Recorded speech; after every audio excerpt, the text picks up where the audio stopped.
அனைவருக்கும் வணக்கம். தமிழும் தளபதியும் எங்கள் அடையாளம். தமிழக வெற்றிக் கழகம் கோவை மாநகர மாவட்டம் இடையர்பாளையம் 35வது வார்டு தோழர்கள் தோழிகள் சார்பாக அனைத்து மகளிர்களுக்கும் மகளிர் தின நல்வாழ்த்துக்கள். இனிய மகளிர் தின நல்வாழ்த்துக்கள் சொல்லணுன்றதான் எங்க ஆசை. ஆனா இங்க பெண்களுக்கான உரிமையும் பாதுகாப்பும் கேள்விக்குறியா இருக்கிற இடத்துல எப்படி எங்கனால இனிய மகளிர் தின நல்வாழ்த்துக்கள்னு சொல்ல முடியும்? குழந்தையில் தப்பித்து குமரியாய் மறந்தால் கொடுமைகள் கோடி, உடைகளை சல்லடை போட 1000 கண்கள், பெண்கள் மீது வன்முறை, பாலியல் துன்புறுத்தல், பாதுகாப்பில்லாத ஆட்சியாளர்கள் தான் இப்ப நம்மள ஆண்டுட்டு இருக்காங்க.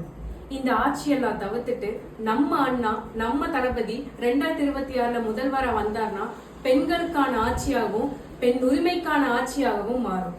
இந்த அப்பா ஆட்சி தப்பான ஆட்சியா இருக்கிறதுனாலதான் நம்ம தளபதி அண்ணாவோட ஆட்சி பெண்களுக்கான ஆட்சியாகவும் நியாயமான ஆட்சியாகவும் மக்களுக்கான ஆட்சியாகவும் 2026 தளபதியின் ஆட்சியாகவும் அமையும்.